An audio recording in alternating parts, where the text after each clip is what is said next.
السلام علیکم، آپ دیکھ رہے ہیں کھرا سچ. میرا نام مبشر لقمان ہے اور آج بڑا مسائل شروع ہو گئے ہیں اسلام آباد کے اندر، جب لوگوں نے وہاں پہ تحریک انصاف کے لوگوں نے ہر طرف سے اسلام آباد کو جانے والی سڑکوں کو بلاک کرنا شروع کر دیا. تو اب 2 دن کی وہاں پہ چھٹیاں کر دی گئی ہیں اسکولز کے اندر. آج وہاں کئی ایمبولنسز جو تھیں وہ راستے کے اندر پھنسی رہی ہیں، ان کو جانے کا راستہ نہیں ملا اور پتہ نہیں اب مریضوں کا کیا حال ہے. ایک پاکستان تحریک انصاف کا جو کارکن ہے یا ان کا سپورٹر ہے، وہ بیچارہ کھمبے پہ جوش جذبات میں اوپر چڑھ گیا اور پھر وہاں کرنٹ لگا اور پھر اوپر سے نیچے گرا اور اس طرح وہ ہلاک ہو گیا. اب عمران خان نے لانگ مارچ کی پہلے تو کل کی کال دی تھی، پھر اس کو آگے کر دیا. آج شاہ محمود قریشی نے کہہ دیا کہ اب وہ جمعرات کو ہوگی لانگ مارچ. یہ کیا وجہ ہے لانگ مارچ کی ڈیٹس ایک دن کے فاصلے سے کیوں آگے کی جا رہی ہے؟ گورنر ہاؤس کے باہر اس وقت بہت بڑا احتجاج ہو رہا ہے اور تحریک انصاف کی جتنے بھی مین رہنمائے وہ سارے وہاں پہ ہیں، پتلے جلا رہے ہیں، آگ لگا رہے ہیں. اور اس کا مطلب ہے کہ تحریک انصاف کی اپنی جو مین لیڈرشپ ہے وہ لوگوں کو انسائٹ کر رہی ہے وائلنس کے لیے وہاں پہ. لیکن مین وائل خبریں مل رہی ہیں کہ چودھری پرویز لائی اور عمران خان کے درمیان اختلافات بڑھتے جا رہے ہیں. عمران خان کہتے تھے کہ چودھری پرویز لائی پاکستان کے سب سے بڑے ڈاکو ہیں. چودھری پرویز لائی کہتے تھے اس شخص کو چلانا پڑتا ہے، اس کے نیپی بدلنے پڑتے ہیں، اس سے کام نہیں ہوتا. پھر دونوں نظریہ ضرورت کے تحت اکٹھے ہوئے، دونوں وہ ایک کے لیڈر بن گئے، دوسرے ان کے سی ایم بن گئے. اب ایک ایف آئی آر کی وجہ سے، نہ کٹنے کی وجہ سے دونوں کے درمیان اختلافات ہو گئے. تھوڑی دیر پہلے کی اطلاع یہ ہے کہ ایف آئی آر کٹ چکی ہے اور اس میں کسی کو نامزد نہیں کیا گیا، نامعلوم افراد کے خلاف وہ کٹی ہے. یہ سارا معاملہ کیا ہو رہا ہے؟ تو مجھے 2 بڑے سینئر لائر پڑا کہ میں ان سے پوچھوں کہ یہ مسائل کیا کیا ہیں، تاکہ میں ان کے سامنے کیس رکھوں گا، پھر وہ مجھے اپنی سائیڈ آف دی آرگومنٹ ضرور بتائیں گے. اور ایک اینالسٹ ہمارے ساتھ ہیں کہ جو ہمیں گائیڈ کریں گے کہ اس وقت لانگ مارچ سے پاکستان کا کیا حال ہو رہا ہے. ہمیں جوائن کر رہے ہیں شاہ خاور، کسی تعارف کے محتاج نہیں ہے. ہمیں جوائن کر رہے ہیں رضوان عباسی، ہمارے دوست ہیں، بڑے آنریبل کاؤنسل ہیں. ہمیں جوائن کر رہے ہیں رضا رومی، بہت سینئر اینالسٹ ہیں، کسی تعارف کے محتاج نہیں. رضوان عباسی صاحب، پہلے ایک بڑا سمپل سا سوال میں نے آپ سے پوچھنا ہے. لیٹ سے آپ کو کیس ملا ہے حکومت کی طرف سے اور آپ حکومت کے لائر ہیں، ڈیفنس لائر ہیں. اب یعنی مدعی نے یہ مقدمہ کر دیا کہ جی شہباز شریف، رانا ثناء اللہ اور چند لوگ جو ہیں اس میں ملوث ہیں. وہ ایف آئی آر ہو گئی یا اس کی ضمنی بھی کٹ گئی.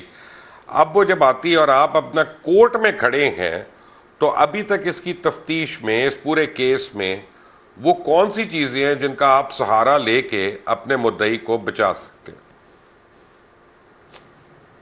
دیکھیں، سب سے پہلے تو جو بہت سیریس کوشچن ہے وہ یہ ہے کہ جن لوگوں کو انہوں نے جو نومینیٹ کرنا چاہتے ہیں ان کے اوپر انہوں نے ایلیگیشن کیا لگایا.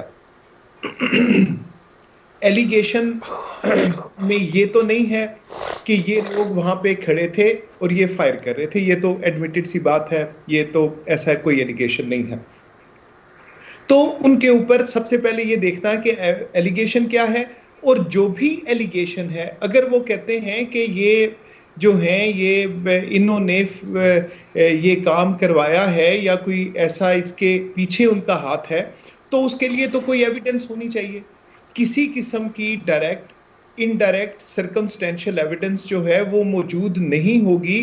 تو یہ تو الزام جو ہے یہ پھر صرف الزام کی بیسس کے اوپر کسی کو پروسیکیوٹ تو نہیں کیا جا سکتا.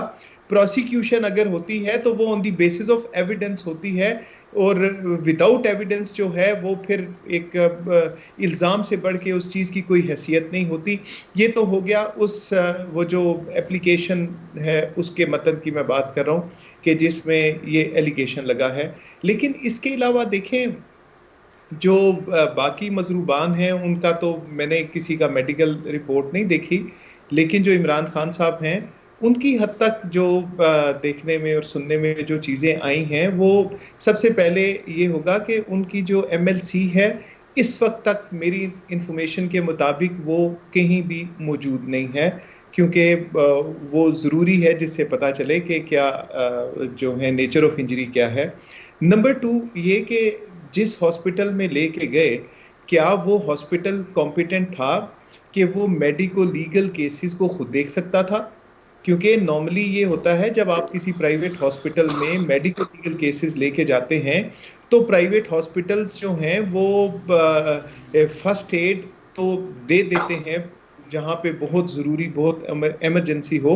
اس کے بعد جو پیشنٹ ہے اس کو ریفر کر دیتے ہیں گورنمنٹ ہاسپٹل میں، جہاں پہ علیحدہ سے CMOs MLOs بیٹھے ہوتے ہیں اور میڈیکو لیگل کا علیحدہ سے وہاں پہ شعبہ ہوتا ہے، اور وہاں پہ جو میڈیکو لیگل ایکسپرٹس ہیں وہ نیچر آف انجری دیکھ کے تو اس کے مطابق اپنی آبزرویشن دیتے ہیں اور میڈیکو لیگل رپورٹ جاری کرتے ہیں، جو کہ ایک ایڈمیسیبل ایویڈنس ہوتی ہے کہ ان ایلیگیشنز کو کہ گولی لگی اور اس کو کیسے سبسٹینشیٹ کرنا ہے تھرو میڈیکل ایویڈنس ہوگا. تو وہ اس حد تک اس انجری کی حد تک، باقی انجریز کا مجھے نہیں پتا کیونکہ میری نظر سے کوئی بھی میڈیکل لیگل رپورٹ نہیں گزری، لیکن یہ کیونکہ سب سے جو قداور شخصیت ہیں اس کی جو وکٹم ہیں وہ عمران خان صاحب ہیں، لیکن یہ بہت بڑا فلا ہے ٹو دس ایکسٹینٹ. تو میرے آرگومنٹس بھی یہی ہوں گے. تب مجھے یہ بتائیں کہ ایف آئی آر آپ کو سامنے آپ کے آ رہی ہے، تو ابھی تک جو چیزیں آپ کو نظر آ رہی ہیں اس میں ایسے شواہد ہیں کہ وہ ایف آئی آر ذرا کو اسٹرانگ قسم کی ہوگی، اس میں شیل مل گئے، باڈی میں سے مل گئے، وہ جو بندہ جس کی ڈیتھ ہوئی تھی اس کی تدفین ہو گئی، اس کا پوسٹ مارٹم نہیں ہوا، کیا یہ بیچ میں لکونے رہیں گے؟ دیکھیں یہ چیزیں ایف آئی آر میں نہیں لکھی ہوتی، یہ جو باقی چیزیں ہیں کہ اس کی باڈی میں سے کیا ملا، ایف آئی آر جو ہے وہ فرسٹ انفارمیشن ہوتی ہے، کوئی بھی لانچ کروا سکتا ہے. یہ ایون وکٹم نہ ہو، کوئی پاسر بائی بھی فرسٹ انفارمیشن کو رجسٹر کروا سکتا ہے، جو کہ بیسک انفارمیشن ہوتی ہے کہ فلاں جگہ سارے موجود تھے، ایک ریلی تھی، ایک پروٹیسٹ تھا، تو معلوم یا نامعلوم افراد نے فائرنگ کی، resultantly one person was murdered اور باقی کچھ لوگ جو ہیں جن کے نام فلاں فلاں ہیں ان سب کے باڈیز پہ انجریز آئیں. تو یہ تو ہے to put a law into motion. اس کے بعد انویسٹیگیشن سٹارٹ ہوتی ہے، دیکھا جاتا ہے کہ جس کی جیسے یہ اکرنس تھا، ایک ریلی تھی، بڑی تعداد میں لوگ موجود تھے جہاں پہ فائرنگ ہو گئی. تو اس میں کچھ چیزیں امپورٹنٹ ہیں کہ وہ جو آدمی جس کو وونڈ آئے وہ وونڈ کس ڈائریکشن سے آئے، جس سے پتا چلے گا کہ وہ آدمی کہاں فیس کر رہا تھا، انٹری وونڈ کا وایا کتنا ہے جس سے پتا چلے گا کیلیبر کیا یوز ہوا، پھر اس کی ویلوسٹی کا بھی جو ایکسپرٹس ہیں بیلسٹک ایکسپرٹس وہ پتا چلا سکتے ہیں، اور اسی سے حملہ آور کی ڈائریکشن کا پتا چلے گا کہ حملہ آور جو اسیلنٹ تھا وہ کس ڈائریکشن میں کھڑا تھا. اس میں جو وونڈز جو انٹری وونڈ ہے وہ سارا اگر وہ راؤنڈ ہے تو اس سے پتا چلتا ہے کہ وہ پیرل فوٹنگ پہ ہوگا حملہ آور. اگر اوبلیک کلر کا ہے، اوول شیپ میں ہے، تو پھر پتا چلے گا کہ جو حملہ آور تھا وہ اوبلیک کسی پوزیشن میں کھڑا تھا یا بہت اونچا کھڑا یا اوپر ہائر پیڈسٹل پہ تھا یا نیچے تھا.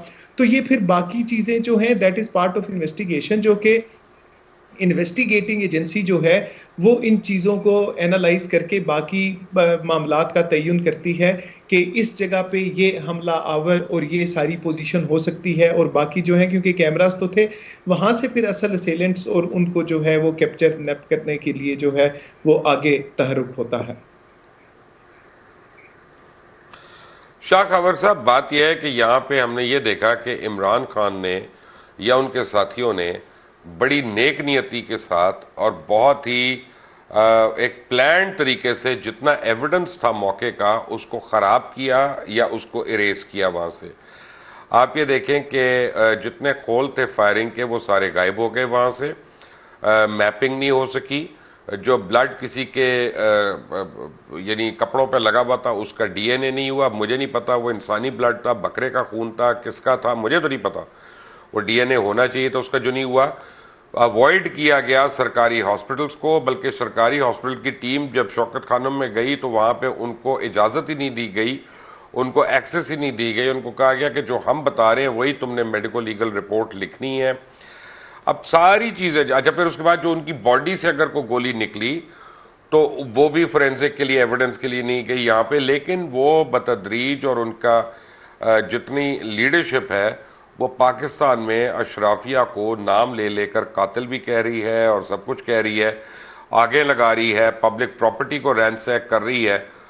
تو آپ مجھے بتائیں, کیا قانون جو ہوتا ہے ان ساری چیزوں کو دیکھ نہیں رہا ہوتا؟ کیا عدالتوں کو یہ نہیں نظر آ رہا ہوتا کہ ایک آدمی ملک اور ملک کے سٹیزنز کی زندگی کو کس طرح سے ڈیمیج کر رہا ہے اور لوگوں کی کریڈیبلٹی کو کس طرح ڈیمیج کرنے کی کوشش کر رہا ہے without any reason and any tangible evidence? کیا اس کے اوپر کبھی سو موٹو نہیں ہوگا؟ جی مبشر اقبال صاحب, یہ ابھی میرے بھائی راجہ رضوان عباسی نے بڑی ڈیٹیل سے اس تمام چیزوں کے اوپر روشنی ڈال دی ہے. یہ بہت بڑے مایہ ناز جو ہے کرمنل سائڈ پہ لائر ہے, ویسے بھی کانسٹیٹیوشنل سائڈ پہ بھی, لیکن ان کا زیادہ جو پریکٹس ہے, ایریا آف پریکٹس, وہ کرمنل لا ہے. تو انہوں نے بڑا اچھا ایکسپلین کیا کہ کیا اس کے انگریڈینٹس ہوتے ہیں. کیا میں اس میں صرف یہ ایڈ کروں گا کہ یہ جو فرسٹ انفارمیشن رپورٹ ہوتی ہے, یہ ہوتی ہے انفارمیشن انٹو اے کاگنیزیبل آفینس. ایک قابل دستاندازی پولیس جرم ہوا, میرے نالج میں آ گیا, تو میرا یہ فرض ہے کہ میں اس کو رپورٹ کر دوں ایس ایچ او کو, اور ایس ایچ او پابند ہے کہ اس رپورٹ کو نوٹ کر لے. اگر میں نے زبانی دیا ہے تو اس کو تحریر کر لے, اگر میری تحریری ہے تو اس کو وہ دوبارہ انکارپوریٹ کر دے ایک رجسٹر میں, جس کو ایف آئی آر کہتے ہیں, فرسٹ انفارمیشن رپورٹ.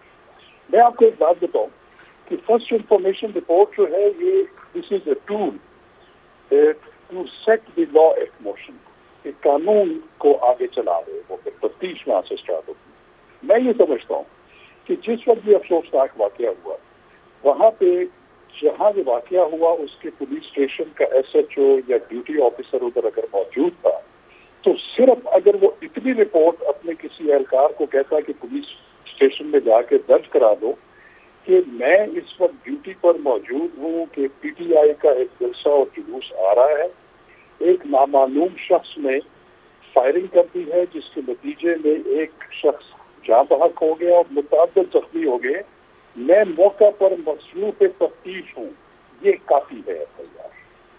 اب یہ اگر اتنی ایف آئی آر بھی کٹ جائے تو یہ ایف آئی آر کا پرپز سرو ہو جاتا ہے. کیونکہ ابھی جیسے رضوان عباسی نے بتایا کہ ایف آئی آر کٹنے کے بعد پھر جو تفتیشی ٹیم ہے یا تفتیشی افسر ہے, وہ پھر سارے شواہد اکٹھے کرتا ہے, موقع پہ لاش کو قبضے میں لیتا ہے, اس کی انکویسٹ رپورٹ بناتا ہے, پھر جتنے زخمی ہیں, مظلوم ہیں, ان کو اپنی نگرانی میں جو نزدیک ترین گورنمنٹ کا ہاسپٹل ہے, جو مجاز ہے میڈیکل لیگل رپورٹ دینے کا, وہاں پہ لے کے جاتا ہے. وہاں پہ ان کی انجری رپورٹ بنتی ہے, اس میں نیچر آف انجری ہوتی ہے, کون سا ویپن استعمال ہوا, ڈیوریشن آف جو اکرنس کتنی ہے, وہ ساری چیزیں ایک کو جب تک وہ نہ ہو تو کرمنل تفتیش جو ہے وہ پھر آگے بڑھ نہیں سکتی. اب جہاں پہ تعلق ہے کہ اگر کوئی شخص ایک اتنی ایف آئی آر آ جائے, جیسے میں نے عرض کر دی کہ اس کا متن صرف اتنا ہی ہو, اس کے بعد چونکہ تفتیشی افسر کے پاس بہت وائڈ رینج چیزیں ہوتی ہیں, وہ چیزوں کو ایکسپلور کرتا ہے, موقع سے فورینسک ایویڈنس کلیکٹ کرتا ہے, چشمدید گواہوں کے بیانات ریکارڈ کرتا ہے, پھر وہ ایک نتیجے پر پہنچتا ہے, فائنل رپورٹ پیش کر کے, مرتب کر کے, پھر وہ چالان عدالت میں پیش کر دیتا ہے. اب بات یہ ہے کہ تفتیش کے دوران اگر میرے نالج میں ایک بات آ گئی, ایک ایف آئی آر کر دی ہے کہ اس میں تو فلاں لوگ بھی ملوث ہے, میرے علم میں ہے یہ اور میرے پاس ثبوت ہے, تو میں پولیس کو جا کے ایک 161 ضابطۂ فوجداری کا ایک اسٹیٹمنٹ ریکارڈ کرا سکتا ہوں کہ اس کیس کے بارے میں مجھے بھی کچھ پتا ہے کہ یہ فلاں بندے نے اس میں ایانت کی ہے یا نہ ہے, تو اس کا بیان بھی وہ ریکارڈ کر لے گا اور پھر اس کی بھی تفتیش کرے گا. تو میں یہ کہتا ہوں کہ یہ جو صورتحال ہوئی, اور آج سپریم کورٹ آف پاکستان نے جو انٹروینشن کی, اس میں انہوں نے حکم صادر کیا کہ آئی جی کو کہ یہ 24 گھنٹے کے اندر اندر اس واقعے کی ایف آئی آر ہونی چاہیے, وہ بالکل ہوئی, اور میں سمجھتا ہوں کہ ایسی ہی ہونی چاہیے. اب آگے تفتیشی افسر میں تفتیش کرنی ہے, ان لوگوں کو ٹچ کرنا ہے جو کہ ایکوینٹڈ ہیں with the facts and circumstances of the case. تو یہ جو نقصانات کر رہے ہیں اور جو کیریکٹر اسیسینیشن کر رہے ہیں, اس کے اوپر کوئی قانون نہیں ہے؟ دیکھیں, اس کے متعلق بالکل قانون ہے. اگر کوئی کسی کو غلط انفارمیشن دیتا ہے, پولیس کو اگر 161 کا بیان دے دیتا ہے, اس کو کسی کو غلط طور پہ ملوث کر دیتا ہے, وہ پھر اس سے یہ سمجھا جائے گا کہ اس نے ایک پبلک سرونٹ کو ایک غلط انفارمیشن دی ہے، اور غلط انفارمیشن دینے پر فرمش کرنے پر بھی ایک سزا ہے اس کی تعزیرات پاکستان کے اندر، اس کی بھی سزا ہے کہ اس نے آپ نے کیوں ایک غلط انفارمیشن جو ہے وہ پولیس افسر کو یا کسی بھی سرکاری افسر کو دی۔ دیکھ کے دیکھیں سزا، لاڈلا ہے ہمارا سب کا اتنا لاڈلا ہے، اس کو سزا کون دے سکتا ہے؟ اس کو تو سوال کوئی نہیں کر سکتا، اس کے تو اپنے جو بولے ہوئے جھوٹ ہیں ان کو کوئی نہیں پکڑ سکتا۔ لیکن رضوان عباسی صاحب، آپ بھی لائر ہیں، کاؤنسل ہیں، مجھے بتائیں کیا یہ فیکٹ نہیں ہے کہ ایویڈنس کو ڈیلیبریٹلی وتھ ہولڈ کیا گیا یا ٹیمپر کیا گیا ان جگہوں پہ؟ دیکھیں اس میں جو جیسے آپ سچویشن بتا رہے ہیں اس سے تو بالکل سامنے ظاہر ہوتا ہے کہ ایویڈنس جو ہے، اور مجھے سمجھ نہیں آ رہی کہ جیسے آپ نے فرمایا کہ جو گورنمنٹ کے ڈاکٹرز تھے، جو سی ایم اوز یا ایم ایل اوز ہوں گے، وہ یا میڈیکو لیگل کے شعبے سے وہ منسلک ہوں گے، اور اگر وہ ایگزامن کرنا چاہتے تھے تو انہیں ایگزامن کیوں نہیں کرنے دیا گیا؟ یہ تو بہت سیریس کویسچن ہے۔ ویسے اس سے پہلے میرے علم میں یہ بات نہیں آئی، لیکن یہ اگر یہ جیسے ظاہر ہے ڈیفینیٹلی ایسا ہوا ہوگا تو یہ تو بہت سیریس بات ہے۔ اس کا مطلب ہے کہ کچھ چیز چھپانے کی کوشش کی گئی ہے، لیکن خیر یہ چیزیں اس لیے چھپتی نہیں ہیں کہ ایگزامینیشن کسی وقت بھی ہو سکتا ہے، اور ٹائم آف ایگزامینیشن جب بھی ہوتا ہے تو جو نیچر آف انجری، اس کا ڈیوریشن جو ہے، کیونکہ جو انجری ہے اپنی ہیئت چینج کرتی رہتی ہے، شکل چینج ہوتی ہے، اس سے ڈٹرمن ہو جاتا ہے کہ یہ کتنا پرانا وونڈ ہے۔ آلدو وہ گیس ورک ہوتا ہے، لیکن بائی اینڈ لارج وہ کافی ٹھیک ہوتا ہے کہ یہ زخم اتنا پرانا ہے۔ تو یہ چیزیں ان فیکٹ چھپ نہیں سکتی، تو پتہ نہیں کیا وجہ ہوگی جس وجہ سے انہوں نے ایگزامن نہیں کرنے دیا، لیکن یہ سیریس بات ہے۔ وہ ایگزامینیشن اگر اس وقت نہیں کرنے دیا تو ابھی وہ ایگزامینیشن ہو سکتا ہے، کل ہو سکتا ہے، 2 دن بعد ہو سکتا ہے۔ اس کی ایویڈینشری ویلیو کیا ہوگی وہ اس ایگزامینیشن کے اوپر ڈیپینڈ کرتا ہے۔ سیکنڈلی، جو کلوتھس ہیں اگر وہ بلڈ سٹین تھے تو وہ پولیس نے قبضے میں لینے ہیں۔ پھر فورینسک ایویڈنس باقی جو ہے انہوں نے موقع سے اکٹھی کرنی ہے۔ جتنے لوگوں کا دیکھیں نا، ملٹیپل پرسنز ور الیجڈلی دے ریسیوڈ انجریز، تو ان سب کی علیحدہ سے جو ہے وہ ان کا بلڈ، اور اس سے پتہ چلنا ہے کہ بہت ساری چیزیں سامنے آئیں گی۔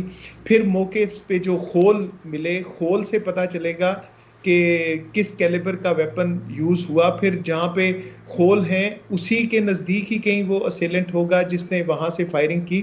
تو یہ ساری چیزیں جو ہیں یہ کولیکٹیولی اس کے بعد جو ہے کسی ایک نتیجے پہ پہنچا جائے گا کہ کون اسیلنٹ تھا، کون تھا۔ تو جہاں تک معاونت کا تعلق ہے، جیسے میرے سینئر بھی ہیں، بڑے بھائی بھی ہیں، شاخاور صاحب، he is very learned person and very competent lawyer, انہوں نے بالکل صحیح فرمایا کہ یہ جو باقی تمام چیزیں ہیں وہ after lodging of the FIR جن لوگوں کی امپلیکیشن سامنے آتی ہے تو ان سب کو جو ہے نومینیٹ کیا جا سکتا ہے۔ ایون کوئی شخص کسی کو زبانی 161 کی سٹیٹمنٹ میں بھی نومینیٹ نہ کرے، لیکن انویسٹیگیٹنگ ایجنسی کے سامنے یہ بات آ جائے کہ فلاں فلاں لوگ، فلاں فلاں افراد اس کیس میں ملوث ہیں تھرو اینی ٹینجیبل ایویڈنس، تو وہ انویسٹیگیٹنگ آفیسر جو ہے وہ ان لوگوں کو اس میں اریسٹ کر سکتا ہے، ان کو شامل تفتیش کر سکتا ہے to reach at a correct conclusion. Rizwan Abbasi, آپ کا بہت بہت شکریہ ہمیں آج جوائن کرنے کے لیے۔ رضا رومی نے ہمیں جوائن کیا۔ رضا السلام علیکم، آپ خود کے خاندان سے ہیں، ججز کی فیملی سے ہیں، آپ کو لگ نہیں رہا یہاں پہ کیس بڑے بری طرح مس ہینڈل ہو چکا ہے آلریڈی؟ جی، کیس تو خراب ہو چکا ہے، جیسے آپ نے ابھی ذکر کر رہے تھے آپ کہ جو ایویڈنس ہوتا ہے موقع سے، فورینزکس جس کی بنیاد پہ تفتیش ہوتی ہے، وہ تو اب کافی دن گزر گئے ہیں وہاں سے، تو وہ آلریڈی بہت نقصان ہو چکا ہے۔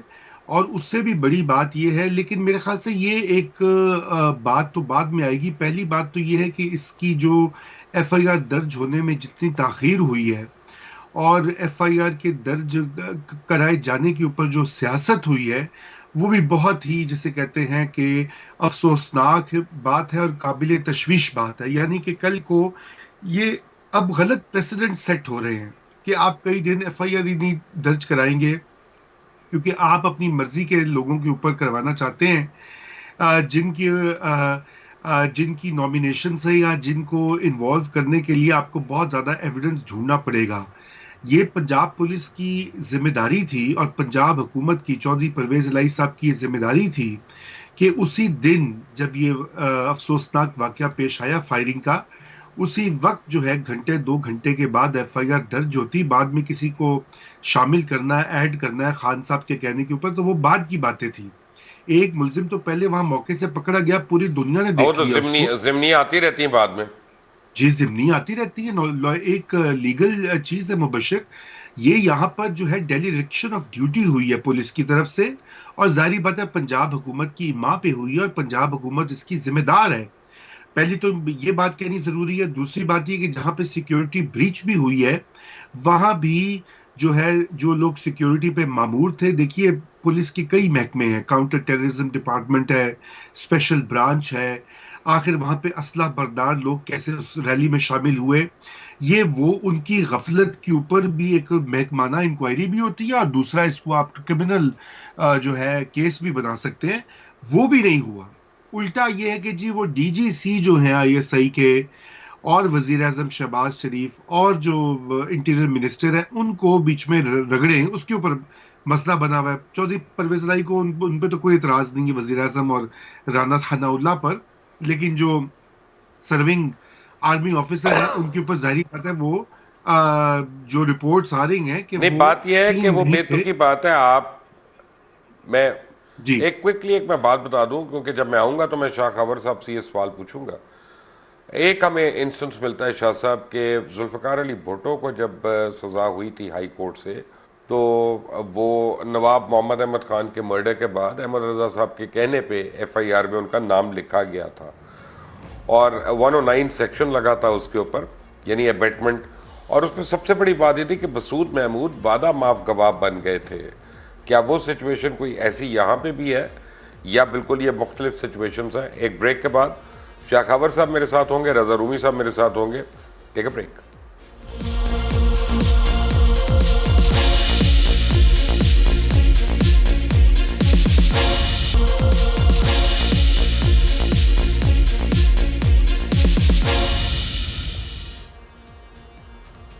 Welcome back from the break. اور ہمارے ساتھ موجود ہیں شاہ خاور صاحب اور رضا رومی صاحب. شاہ صاحب، میں نے بریک پہ جانے سے پہلے ایک سوال کیا تھا ذوالفقار علی بھٹو صاحب کے خلاف جو ایف آئی آر کٹی تھی اور یہ جو ایف آئی آر ہے، تو میری اس میں تمہید صحیح تھی کہ یا اس میں کوئی قانونی ابہام ہے جس کو آپ کریکٹ کرنا چاہیں گے؟ دیکھیے مبشر اقبال صاحب، یہ جو ذوالفقار علی بھٹو کی ایف آئی آر تھی اور اس کے بعد اس کی جس طرح تفتیش ہوئی، ان کا نام اس میں سپلیمنٹری اسٹیٹمنٹ میں ڈالا گیا، پھر وعدہ معاف گواہ کے گواہی کی بیسس کے اوپر اس کا ٹرائل ہی ہائی کورٹ میں کیا گیا، ان کا جو سیشن ٹرائل تھا اس کا حق سے محروم کیا گیا. پھر وہ جو مولوی جو تھے مشتاق، اس کے چیف جسٹس تھے جو بینچ کو ہیڈ کر رہے تھے، ان کی جو باعث تھا وہ بالکل سامنے تھا، انہوں نے سزائے موت دی. پھر سپریم کورٹ انہوں نے ایڈمٹ بھی کر لیا بعد میں. اور یہ ذوالفقار علی بھٹو صاحب کے مرڈر کا ایک کیس ایسا کیس ہے جس کو پاکستان کی عدالتیں وہ سیشن کورٹ سے لے کر سپریم کورٹ تک اس کو بطور پریسیڈنٹ اگر آپ پیش کریں تو وہ اس کو اٹھا کے پرے مار دیتے ہیں. اس کی کوئی ویلیو نہیں ہے، اس کو وہ جوڈیشل مرڈر قرار دے چکے ہیں، تو اس کا تو اس کے ساتھ ریلیونس کوئی نہیں ہے. لیکن جہاں تک اس ایف آئی آر کا تعلق ہے، اب اس میں میں آپ کو ایک بڑی انٹرسٹنگ بات بتا دوں. ایک تو اگر اس میں مجھے نہیں پتا کہ اب ایف آئی آر کٹی ہے اس میں انسداد دہشت گردی کی ایکٹ موجود ہے یا نہیں ہے. اگر وہ ہے تو پھر تو اس کو ایک جوائنٹ. اچھا، ابھی جب ہم بریک پہ گئے تھے شاہ صاحب تو زبیر نیازی کا ایک سٹیٹمنٹ میرے پاس آئی، وہ کہہ رہے جی ہمارے کہنے پہ ایف آئی آر ہی نہیں کٹ رہی ہے. چلیں، اب انہوں نے تو یہ کہہ دیا. لیکن میں آپ کو بتاؤں کہ اب مسئلہ یہ ہو گیا ہے کہ ایف آئی آر کٹ چکی ہے کس وقوعے کی، وہ چاہے سپریم کورٹ آف پاکستان کے حکم سے کٹی ہے، لیکن اب جتنے بھی لوگوں کے موقف آئیں گے وہ ان کو بطور ایک ان کی اسٹیٹمنٹ ریکارڈ ضرور ہو سکتی ہے انویسٹیگیشن ٹیم کے سامنے.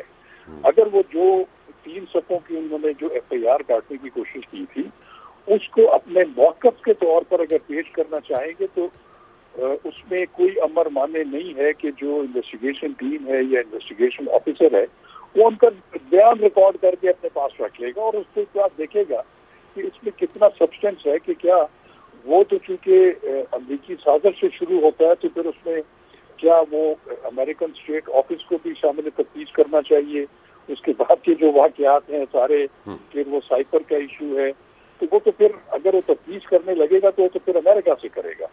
تو وہ پھر اس نے دیکھنا ہے کہ یہ جو بیان میرے سامنے 161 کا آیا ہے اس میں جن کے خلاف الزام لگا ہے اس میں کوئی ثبوت ہے بھی یا نہیں ہے، وہ پھر اس کی ڈسکشن ہے. تو یہ میں سمجھتا ہوں کہ ابھی ایف آئی آر وہ ہے جو کاٹی جا چکی ہے. اب اس کے بعد اس کا سکوپ کتنا بڑھایا جائے گا، وہ جہاں جہاں تفتیشی ٹیم کو جو لیڈ ملے گی وہاں پہ، اور وہ تو خیر آپ نے جیسے پہلے بھی فرما دیا کہ وہاں پہ جو لوکل موقع پہ جو ایک شہادتیں جو فوراً اکٹھی ہونا تھی وہ تو کافی دیر حد تک ضائع ہو چکی ہے. لیکن پھر بھی جو بھی موجودہ شہادتیں ہیں یا جو چیزیں ہیں، اب اس ایف آئی آر کے بعد سب سے پہلا کام یہ ہوگا اور کرنا بھی یہ چاہیے کہ پولیس کو یا تفتیشی ٹیم کو ان تمام لوگوں کو جن کو زخم آئے ہیں ان کا میڈیکل کروانا چاہیے، ان کا ایم ایل آر ہونی چاہیے. اور کیونکہ جب تک ایم ایل آر نہیں ہوگی اس وقت تک اوفینس کانسٹیٹیوٹ نہیں ہو سکتا. تو میرا خیال ہے کہ اب اس ایف آئی آر کے بعد اس میں وہ جو تفتیشی ٹیم ہوگی یا تفتیشی افسر ہوگا وہ جن مضروبان کا نام دیا گیا یا جن کا نام سامنے آ رہا ہے تو ان کا وہ میڈیکل کروا سکتے ہیں. اور جب ان کا میڈیکل ہوگا گو کہ اس میں کچھ دن گزر چکے ہیں لیکن آج کل اتنی ماڈرن ٹیکنالوجی میڈیکل سائنس میں آ چکی ہے کہ وہ اگر 2-3-4 دن کا اگر پرانا زخم بھی ہو تو اس کے بارے میں بھی وہ ایک میڈیکلی اس کو وہ ایگزامن کر کے اس کی اوپینین فارم ہو سکتی ہے. تو اس کے بعد پھر یہ سارا سلسلہ شروع ہوگا. دوسری چیز اس میں امپورٹنٹ یہ ہے کہ جس میں جو ایک شخص جہاں بحق ہوا ہے اس کا اگر پوسٹ مارٹم نہیں ہوا تو پھر اس کی بھی جو ہے وہ قبر کشائی کا بھی آرڈر ہو سکتا ہے میجسٹریٹ سے، اور اس کا پھر پوسٹ مارٹم کرنا بہت ضروری ہے. کیونکہ جب تک پوسٹ مارٹم نہیں ہوگا اس کی کاز آف ڈیتھ ڈٹرمن نہیں ہوگی، کرمنل کیس جو قتل کا ہے وہ آگے نہیں بڑھ سکتا. تو اب دیکھنا یہ ہے کہ یہ جو تفتیشی ٹیم ہے یہ کون ہے، اس میں کون افراد ہیں اور کتنی کریڈیبل اور کتنی انڈیپینڈنٹ ہے. اب یہ اس پہ ڈیپینڈ کرتا ہے کہ وہ اس کو کس پیرائے میں اس کی تفتیش کرتے ہیں. رضا رومی صاحب، باقی پیراہوں کا تو ہم دیکھ رہے ہیں، اسکوپ کا بھی. لانگ مارچ کا کیا پیراہا رہ گیا ہے اور اس کا کیا اسکوپ آپ کو نظر آ رہا ہے؟ دیکھیے ابھی تو ظاہری بات ہے کہ اس میں ایک تعطل آیا اور آج پھر اس میں مزید تاخیر ہو گئی. آپ نے دیکھا ہوگا مبشر وہ جمعرات کو شروع کر رہے ہیں، کل ہونا تھا. تو وہ ظاہری بات ہے کہ وہ اس میں وہ والی اس وقت جو ہے حرکت تو نہیں ہوگی جیسے جو خان صاحب کی لیڈرشپ ان کی قیادت میں جو ہو رہی تھی، لیکن وہ انہوں نے آپشن اپنا بالکل رکھا ہوا ہے. چونکہ آپ کو پتا ہے کہ یہ لانگ مارچ کی ٹائمنگ، اس کا جو پریشر، اس کے جو اہداف، اس کا جو ریٹرک اور اس کا جو پورا بیانیہ ہے وہ دراصل یہ لانگ مارچ حکومت کے خلاف نہیں ہے، یہ پی ڈی ایم کی کولیشن کے خلاف نہیں ہے، یہ لانگ مارچ اسٹیبلشمنٹ کے خلاف ہے. اور اس کو بھی اسپیسیفک کر دیجئے، اسٹیبلشمنٹ کی موجودہ لیڈرشپ کے خلاف ہے. اب وہ سوال یہ پیدا ہوتا ہے کہ وہ تو جا رہے ہیں 15-20 دن میں تو آرمی چیف جو ہے وہ ریٹائر ہو جائیں گے جو اطلاعات ہیں ابھی تک. تو پھر یہ اس کی کیا ضرورت ہے؟ تو اس کی ضرورت جو ہے وہ خود اس کا خان صاحب کئی بار ذکر کر چکے ہیں کہ وہ نئے آرمی چیف کی تقرری سے ہے. ان کے پاس کوئی قانونی جو ہے پاور نہیں ہے، کوئی قانونی جواز نہیں ہے کہ وہ اس میں اس چیز کو ڈکٹیٹ کر سکیں یا اس کے اوپر کوئی رائے بھی ایز سچ دیں فارملی. ہاں انفارملی لوگ اپنے کامنٹس کرتے ہیں، سیاستدان کرتے رہے ہیں، وہ اور بات ہے، لیکن یہاں پر ان کے پاس کوئی قانونی فارمل جواز نہیں ہے. لیکن وہ اثر انداز ہونا چاہ رہے ہیں اور اسی لیے جو ہے یہ مارچ کا آپشن رکھا ہوا ہے تاکہ یہ پنڈی اس وقت پہ پہنچیں جب یہ نومبر کے ہفتے 10 دن کے بعد جو ہے، یہ ہفتے کے بعد جو ہے وہ کریٹیکل فیصلہ ہونا ہے. اور پھر آگے وہاں سے اسلام آباد جانے دیں گے کہ نہیں جانے دیں گے، وہاں پہ کوئی خدا نخواستہ کانفرنٹیشن ہوتی ہے تو اس کے کیا آگے مضمرات نکلتے، تو بہت ٹرکی ایک مسئلہ بنا ہوا ہے. اور یہی وجہ ہے کہ یہ خان صاحب جو ہیں وہ اس کو دیکھ رہے ہیں. کچھ ان کی بیک ڈور بات چیت جاری ہے، ابھی بھی آپ کے بل میں ہوگا نئی ملاقاتیں بھی ہوئی ہیں اور بات چیت چل رہی ہے کہ کیا اس کو کرنا ہے، مگر مسئلہ یہ ہے کہ انہوں نے اوور پلے کر لیا ہے اپنا ہینڈ. آج انہوں نے خط بھی لکھا ہے صدر الوی کو، مزید اس میں جنرلز کے بارے میں ذکر بھی کیا ہے انہوں نے. اور سوال یہ پیدا ہوتا ہے کہ وہ 3.5 پونے 4 سال تو خود وزیر اعظم رہے ہیں، تو اگر وہ یہ اصلاحات کرنا چاہتے تھے تو اپنے وقت میں کیوں نہیں کی انہوں نے؟ اس وقت تو 1 پیج پہ تھے، شیر و شکر تھے اسٹیبلشمنٹ کے ساتھ، تو وہ کچھ بھی کروا سکتے تھے. ابھی اقتدار سے نکلنے کے بعد، کرسی جانے کے بعد ان کو ساری چیزیں یاد آ گئی ہیں کہ آئی ایس پی آر کا کیا رول ہونا چاہیے، D G I S I نے پریس کانفرنس یوں کی وغیرہ وغیرہ. اور جب وہ پاور میں تھے تو وہ سب کو بتاتے رہے کہ میں تو ایک 1 پیج پہ ہوں اور اس سے زیادہ بہتر آرمی چیف کوئی نہیں ہو سکتا اور اس سے زیادہ مثالی گورننس نہیں ہو سکتی. تو اس وقت جو ہے میرے خیال سے وہ شاید ان کو بھی خود اندازہ ہو رہا ہے کہ وہ کسی حد تک آگے نکل گئے ہیں، لیکن چونکہ وہ آپ کو پتا کھلاڑی ہیں پرانے، اس لیے وہ اپنی جسے کہتے ہیں کہ پتے وہ کھیل رہے ہیں اور خوب کھیل رہے ہیں. جی مبشر. لیکن رضا، میں اگر فرض کریں دوسری سائڈ پہ، میں کہوں گا اچھا ایسا کرتے ہیں کہ ہم ابھی اپوائنٹ ہی نہیں کرتے، ہم اسی طرح ایکسٹینشن کر لیتے ہیں، آپ بتاؤ کیا کرو گے، اور اس کے بعد تمہیں دیکھتے ہیں تم کیا کرتے ہو. پھر یہ تو جی آپ اپنا ملک میں سیدھا سیدھا ایمرجنسی لگوانے کی، مارشل لا لگوانے کی بات کر رہے ہیں. جی دیکھیں، بات یہ ہے مبشر کہ بالکل انفارچونیٹلی حالات تو وہیں پہ جا رہے ہیں. اگر یہ مسئلہ مزید ریچٹ اپ ہوتا ہے معاملہ، تو وہ آپ اس کو جو ہے رول آؤٹ نہیں کر سکتے. لیکن میرا خیال ہے کہ اس وقت کوئی مارشل لا کی ایک تھریٹ تو ہمیشہ پاکستان میں ہوتی ہے، لیکن اس وقت اس کے جو زمینی حقائق سے اور انٹرنیشنل جو صورتحال ہے اس میں آرمی بھی بہت سوچے گی کئی بار ایسا قدم اٹھانے سے پہلے. یہاں جو امپورٹنٹ بات ہے وہ یہ ہے کہ جو رضا آپ نے رومی، ابھی آپ نے میرے سے 2 ٹوک بات کرنی ہے. میں آپ کو ایک بات بتاؤں، اگر آپ کو اجازت دیں آپ تو، اور سر. یہ چینل والوں کو برا نہ لگے تو. ہاں یہ سب کچھ اس وقت ہوتا ہے، ایکٹیویزم اس وقت ہوتا ہے جب ہمارے گرد و نواح میں کچھ ہونا ہوتا ہے، چاہے وہ طالبان کی شکل میں ہو، چاہے وہ افغانستان کی جغرافی میں ہو. اب اگر فرض کریں اگلے 1 ہفتے میں، خدا نہ خواستہ، میں آپ کو اگزامپل دے رہا ہوں کہ ہم اتنا فوکسڈ ہیں اپنے ملک پہ اور لانگ مارچ پہ کہ ہمیں ادھر ادھر نظر نہیں آ رہا. لیکن جو ایران میں گیئر اپ ہو رہی ہے گیم، اگر وہ 1 ہفتے میں گرم ہو جاتی ہے تو ہر چیز کی اجازت ہو جائے گی. رضا صاحب، یہاں پہ کیا باتیں کر رہے ہیں آپ؟ نہیں دیکھیے، وہ آپ ٹھیک کہہ رہے ہیں. ہوا ہے ماضی میں ایسے، ہم نے دیکھا کہ 9/11 سے پہلے جو مشرف کا ریسیپشن تھا انٹرنیشنل کمیونٹی میں، اور 9/11 کے بعد زمین آسمان کا فرق تھا. وہ آپ بات ٹھیک کہہ رہے ہیں. لیکن دیکھیے، میں تو آپ کو اس وقت یہ بات کہہ رہا ہوں نا کہ اس وقت ٹرانزیشن کا ٹائم ہے، اور ٹرانزیشن کے آپ کو اگر یاد ہو تو عمران خان صاحب نے کامران خان کو انٹرویو دیتے ہوئے یہی والی بات، یہی والا پروپوزل دیا تھا جس کا بھی آپ نے ذکر کیا. انہوں نے کہا کہ جی جو موجودہ ہے اس کو مؤخر کر دیا جائے. مؤخر کرنے سے مراد یہ کہ جلدی الیکشن کراؤ، میں وزیر اعظم بنوں، اس لیے کہ میں اس وقت بہت زیادہ مقبول ہوں، اور میں آ کے اپنی مرضی کا آرمی چیف جو ہے کیوں اپریل کریں؟ سے پہلے. کیوں جی کریں رضا؟ اپنا لاڈلے کی ہر بات کیوں مانی جائے؟ آئین و قانون کے مطابق کیوں نہ چلے یہ ملک؟ اس کی آپ نے خواہشات پہ کیوں چلے؟ اس لیے کہ آپ نے جو لفظ کا استعمال کیا ہے مبشر، اس ایک لفظ میں پنہا ہے پورے آپ کے سوال کا جواب. لاڈلا لاڈلا ہوتا ہے. تو بات یہ کہ دیکھیں نا، جتنی زیادہ لیوے ان کو ملی ہے، جتنی زیادہ انہوں نے، میں سمجھتا ہوں کہ پاکستان کی تاریخ میں کسی سویلین لیڈر نے اس انداز میں، لوگ نواز شریف کو برا بھلا کہہ رہے تھے کہ جی اسے گجرانوالہ کی تقریر میں نام لے لیے اور یہ کہہ دیا ہوئے جی بڑی گل ہو گئی. عمران خان صاحب نے تو یہ اس گیم کو ایک مطلب جسے کہتے ہیں انپریسیڈنٹڈ لیولز پہ اٹھا دیا ہے. چاہے وہ آرمی چیف ہوں، چاہے وہ DG I S I ہوں، چاہے وہ DG ISPR ہوں، چاہے وہ آپ دیکھیں نا، خود تو وہ اشاروں میں بات کرتے ہیں This زیادہ تر. man has become a serious security threat for this country now. That is my opinion. But رضا رومی اور شاہ خاور صاحب میرے ساتھ ہی ہیں. ایک بریک کے بعد آتے ہیں ان تک. Take a break.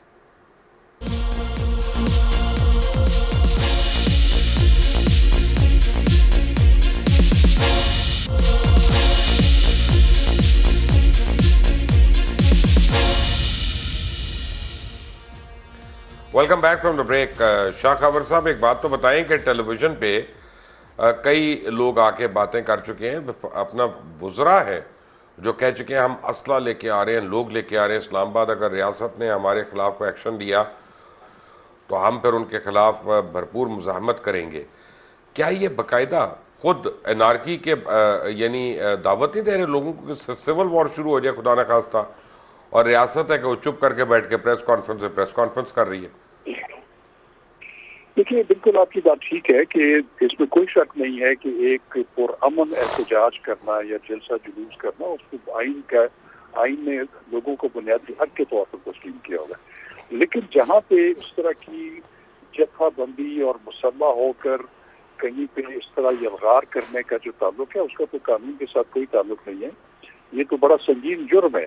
لیکن اب پرابلم یہ ہے کہ اگر کوئی صوبائی وزیر کے پی کے میں اگر کلاشنکوف جو ہے اس کو لہرا کے دھمکی دے اور اس کا جو کیس ہے وہ رجسٹر کرنا ہے اس صوبے کی پولیس نے, تو جب وہ نہیں کرے گی تو پھر تو ظاہر ہے کہ ایک انارکی اور ایک اسٹیٹ لیس قسم کی ایک چیز سامنے آ جائے گی نا. تو اب پرابلم یہاں پہ یہ ہے کہ ہمارے جو اسٹیٹ کے ادارے ہیں, جو پولیس ہے, پروونشل پولیس ہے, بیوروکریسی ہے, اور یہ تمام جتنے بھی ادارے ہوتے ہیں سرکاری, وہ اسٹیٹ کو ریپرزینٹ کر رہے ہوتے ہیں, وہ گورنمنٹس کو ریپرزینٹ نہیں کر رہے ہوتے. اب جیسے دیکھیں کہ اگر آپ لاہور میں اب کوئی جگہ ایسی نہیں ہے جہاں جس کے سامنے احتجاج کیا جائے, وہاں پہ وفاق کا جو ایک علامتی بلڈنگ ہے وہ گورنر ہاؤس ہے. اور آپ نے دیکھا ہے کہ اس وقت گورنر ہاؤس کے سامنے پی ٹی آئی کی جو ساری لیڈرشپ ہے وہ وہاں پہ موجود ہے, اور ان کو آپ نے دیکھا ہوگا کہ کل یا پرسوں جو ہے وہ اس کے گیٹ کو آگ بھی لگا دی گئی تھی. تو یہ ساری چیزیں میں سمجھتا نہیں ہوں, بلکہ میں اس پہ افسوس کرتا ہوں کہ یہ ایک انتہائی خطرناک لیول پہ آپ لے کے جا رہے ہیں. آپ صوبوں اور وفاق کے درمیان جو ہے ایک نفاق وہ پیدا ہو رہا ہے جو بڑا نقصان دہ ہے. ہمیں آئین میں دیے گئے جو ایک اختیارات اور وہ جو انتظامی جو تقسیم ہے آئین پاکستان نے دی ہوئی ہے, ہم اگر اس لائن کو کراس کریں گے تو پھر تو اس ملک میں انارکی ہوگی. یہ تو پھر سیریا بن جائے گا, یہ تو پھر عراق بن جائے گا, یہ تو پھر لیبیا بن جائے گا. ہمیں اس کو روکنا ہے, ہمیں ذمہ داری کا مظاہرہ کرنا ہے. اور آپ جو ابھی فرما رہے ہیں کہ جو گورنمنٹ ہے وہ صرف پریس کانفرنسز کر رہی ہے, پریس کانفرنسز کے علاوہ اور کر کیا سکتی ہے؟ اب وہ ایک کے پی کے منسٹر کے خلاف کیا کارروائی کرے گی کہ جس نے ایک قابل دست اندازی جرم کے پی کے نے کیا اور اس کی پولیس, اس کی لوکل پولیس اس کے خلاف کارروائی نہیں کر رہی اور ان کو انکریج کر رہی. تو یہ تمام چیزیں جو ہیں, یہ جو ایک مائنڈ سیٹ ہے, یہ ریاست کے خلاف ہے. یہ اس پہ میں آپ کو سیریسلی بتاؤں کہ میں بڑا کنسرن ہوں اس بارے میں. اختلافات سیاسی اپنی جگہ پہ ہیں, وہ ہوپ کریں, آپ پارلیمنٹس میں کریں, سڑکوں پہ کریں, لیکن ریاست کو اور ریاستی ادارے جو ہیں ان کو تو کم از کم نشانہ نہ بنائیں اور اس کو تقسیم پیدا نہ کریں. رضا عمومی صاحب, اب آپ کو میرے پہلے سوال کا ضمنی سوال مل گیا, کیوں ایمرجنسی لگ سکتی ہے, کیوں آپ کے یہ سول رائٹس میں فریز ہو سکتے ہیں؟ جی بالکل ایمرجنسی بھی لگنے کا ماشاءاللہ اس کا بالکل خطرہ ہے. مگر جیسے دیکھیں بات یہ نا مبشر کے اس میں اب مسئلہ اس وقت جو ہے یہ ہے کہ جیسے میں نے پہلے عرض کیا کہ اب وہ خان صاحب اتنے مطلب وہ سمجھتے ہیں کہ یہ ان کا میک اور بریک ٹائم ہے, کیونکہ اگر تو وہ کچھ اپنا اثر ڈال دیں گے, کوئی پش کر دیں گے نئے آرمی چیف کی سلیکشن پر, تو مے بی ان کی واپسی کا رستہ جو ہے وہ آسان ہوگا. لیکن اگر ایسا نہیں ہوتا اور وہ سمجھتے ہیں کہ بالکل ہی جسے کہتے ہیں جو موجودہ پالیسی ہے نیوٹرلٹی کی وہ برقرار رہی, تو پھر ان کا عمران خان صاحب کے لیے مسئلے ہو سکتے ہیں. ابھی تو وہ ہیں مقبول, الیکشن 10 مہینے بعد اگر ہوتے ہیں تو کیا پتا کہ اس وقت الیکٹریٹ کیا کہے گی, اور کیا دیگر جو آپ جس لاڈ شاڈ کی بات کرے تھے وہ بھی برقرار رہے گا کہ نہیں رہے گا, وہ کوئی ختم ہی نہ ہو جائے. جس طرح سے انہوں نے ادارے کو ناراض بھی کر دیا ہے, یقیناً اس وقت جو ہے وہ رینک اینڈ فائل بھی دیکھ رہی ہوگی جس طرح کے اٹیکس آ رہے ہیں, اور وہ پسند نہیں کرتے. آپ بھی یہ جانتے ہیں, میں بھی یہ جانتا ہوں. تو اس لیے یہ والی جسے کہتے ہیں نا, یہ ایک بڑی کرٹیکل مرحلے پر آ چکی ہے ان کی سیاست اور ان کی اسٹریٹجی. اور یہی وجہ ہے کہ اب وہ یہ گریز نہیں کریں گے کہ اگر مزید اس میں وہ حالات خراب ہوتے ہیں, کیونکہ وہ یہ چاہتے ہیں کہ کسی نہ کسی طرح سے کوئی صورت نکلے کہ ان کے حق میں یہ آنے والی ٹرانزیشن ہو جائے, ان کے حق کے یا ان کے جو اہداف ہیں سیاسی وہ ان کو اس سے حاصل ہو جائیں. اب یہ دیکھتے ہیں کہ کیا کل سننے میں آ رہا ہے کہ کل ایک اسپیشل میٹنگ بھی ہو رہی ہے کور کمانڈرز کی، اور یقیناً وہاں بھی یہ باتیں ضرور دیکھی جائیں گی اور غور و خوض ہوگا. جی کیوں شاہ صاحب وہاں کیا غور و خوض ہو سکتا ہے؟ غور و خوض کس چیز کی بات کر رہے ہیں کہ میں ذرا سمجھ نہیں سکا. کل اگر کور کمانڈرز کی خاص میٹنگ ہو رہی ہے تو اس پہ کیا غور و خوض ہو سکتا ہے؟ دیکھیے میں آپ کو ایک بات بتاؤں کہ کور کمانڈرز کی میٹنگ جو ہے میں آپ کو ایک بالکل بات واضح طور پہ بتا دوں کہ فوج جو ہوتی ہے وہ اپنے کمانڈر کے نیچے بالکل متحد ہوتی ہے. کچھ چیزوں کے اوپر ڈیلیبریشن ضرور ہو سکتی ہے، کچھ چیزوں کے اوپر تبادلہ خیال ضرور ہو سکتا ہے، لیکن وہاں پہ جو کلیکٹیولی ڈیسائیڈ ہوتا ہے، اور میں آپ کو ایک بات بتاؤں کہ جہاں پہ بھی فوج کے میں جو ہے یا اس کے کسی ادارے میں یا کسی عہدیدار کے خلاف اس طریقے سے پبلکلی کوئی جب بات کی جائے گی تو فوج آرمی چیف سے لے کر نیچے جوان تک ایک ہوتی ہے. اس میں چین آف کمانڈ کا ایک کانسیپٹ ہے، ایک ڈسپلن ہے. تو یہ میں نہیں سمجھ سکتا کہ وہاں پہ کوئی اختلافی بات ہوگی. جو بات ہوگی وہ وہی ہوگی جو پاکستان کے مفاد میں ہوگی، جو افواج پاکستان کے مفاد میں ہوگی، جو ان کا ڈسپلن تقاضا کرتا ہے.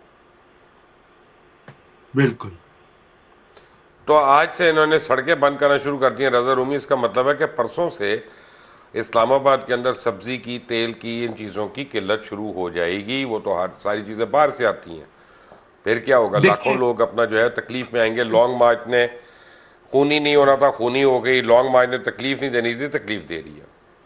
جی وہ آپ کی بات بالکل ٹھیک ہے کہ وہ ایسا ہے، لیکن میں نے عرض آپ سے یہ کرنی ہے مبشر کہ یہ اس میں ایک اور اینگل آپ یہ نہ بھولیں کہ جس طرح کی یہ ٹیکٹکس ہے نا گورنر ہاؤس کے باہر احتجاج وغیرہ وغیرہ، میں نے اس میں آپ کو یہ بھی عرض کرنی ہے جناب کہ یہ ایک اور وجہ یہ ہوئی کہ اس لانگ مارچ میں خاطر خواہ لوگ نہیں نکلے، وہ کراؤڈز نہیں نکلے جس کی توقع کی جائے گی. دیکھیں نا 7 دن لگے، 6 دن لگے وزیر آباد پہنچنے میں. وہاں بھی اس وقت جو لوگ موجود تھے وہ کوئی بہت زیادہ لوگ موجود نہیں تھے، نمبر 1. اور نمبر 2، اب تو خان صاحب خود لیڈ نہیں کرے تو اس کا مومنٹم وہ نہیں بننا، یہ آپ کو بھی پتا ہے، مجھے بھی پتا ہے.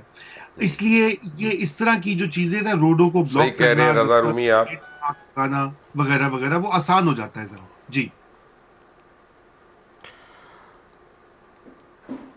جی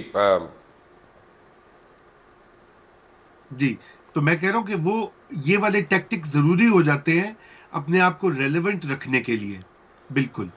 تو یہ ایک ہے ایشو جو کہ میں سمجھتا ہوں کہ خان صاحب اس کو دیکھ رہے ہوں گے، ان کی پارٹی بھی دیکھ رہی ہوگی کہ کس طرح سے ہم اس کو یہ کام جو ہے اینٹے کو اپ کرتے جائیں. جی